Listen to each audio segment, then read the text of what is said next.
Mastering the comparable market analysis to win your real estate offer before prices go up. Welcome back, home buyers. Today, we're diving into a game changer for anyone looking to buy a home anywhere in the United States. With interest rates poised to go down and home prices likely to rise, timing your purchase is crucial. We will show you how to use a comparable market analysis, or CMA, to win your purchase offer now, before prices go up.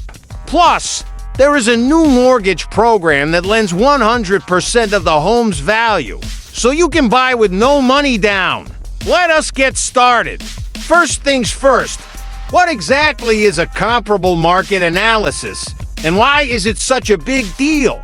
Let us break it down. A comparable market analysis, or CMA, is a detailed report that real estate agents use to determine a property's market value based on recent sales of similar properties in the same area. Think of it as a snapshot of the local real estate market, giving you a clear picture of what homes like yours are selling for. Here's why a CMA is so important for you as a buyer. First, it helps you understand the fair market value of the home you are interested in. This means you can make an informed decision about how much to offer, ensuring you are not overpaying. Lenders also pay attention to CMA letters. They use this information to determine the risk involved in financing your purchase. A well-supported CMA can help smooth the loan approval process. And here's where the magic happens using the CMA as a powerful negotiation tool. Imagine this: you find your dream home, but the asking price seems a bit high. The CMA gives you solid ground to negotiate a better deal. You can confidently say, based on recent sales in this area, this home should be priced lower. Let us negotiate. Now, let us dive into the nitty-gritty of how to conduct a CMA, with a special focus on how adjustments work. First, you need to gather data on comparable properties, often referred to as comps. These are homes similar to the one you are interested in, and they should ideally be located within the same neighborhood or a similar area. Start by looking at recently sold properties, ideally those sold within the last 3 months. Also, consider active listings, pending sales, and expired listings to get a full picture of the market. Key factors for selecting comps: location, proximity to the subject property, size, similar square footage and lot size, age and condition, homes of similar age and condition, features and upgrades, comparable number of bedrooms, bathrooms, and other features like a pool or a renovated kitchen. Once you have your comps, it is time to analyze the data. Look at the sale prices, the time each property was on the market, and any price changes during the listing period. A spreadsheet is a great tool for organizing this information. List each property and note down key details like address, sale price, square footage, and any unique features.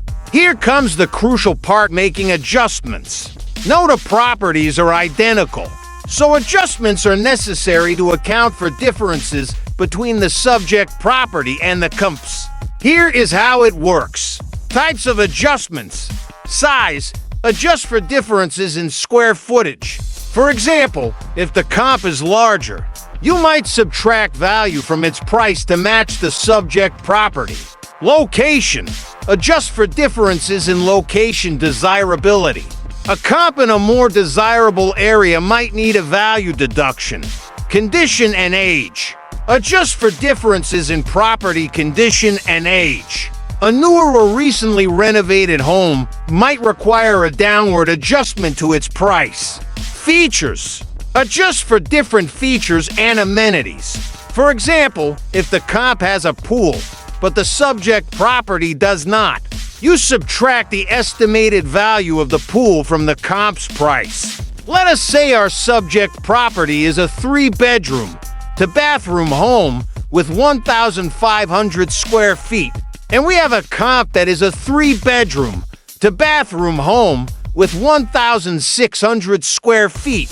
If the average price per square foot in the area is $200, we might subtract $20,000 from the comp's price to adjust for the extra one. After making these adjustments, you will have an adjusted price for each comp, which reflects what those properties would likely sell for if they were identical to the subject property. Finally, you will average the adjusted prices of your comps to estimate the fair market value of the subject property. This gives you a solid, data-driven basis for making your offer. So, to recap, conducting a CMA involves gathering data on comparable properties, analyzing that data, making necessary adjustments, and then determining the fair market value.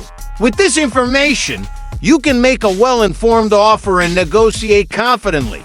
Now that you know how to conduct a CMA and make adjustments, you are ready to negotiate like a pro. Use your CMA to justify your offer price, request necessary repairs, or negotiate credits. This data-driven approach will help you stand out in any real estate market across the United States. And here is the best part. There is a new mortgage program that lends 100% of the home's value, so you can buy with no money down. With interest rates expected to drop in the future, you can refinance later to get a better rate while locking in your home price now, before values go up. In our next video, we will show you how to present your CMA findings effectively to sellers and agents, maximizing your chances of winning the dream home. If you found this video helpful, give us a thumbs up, subscribe to our channel, and hit that notification bell so you never miss out on our real estate secrets. Drop a comment below if you have any questions about CMA letters or your home buying journey. See you in the next one, home buyers.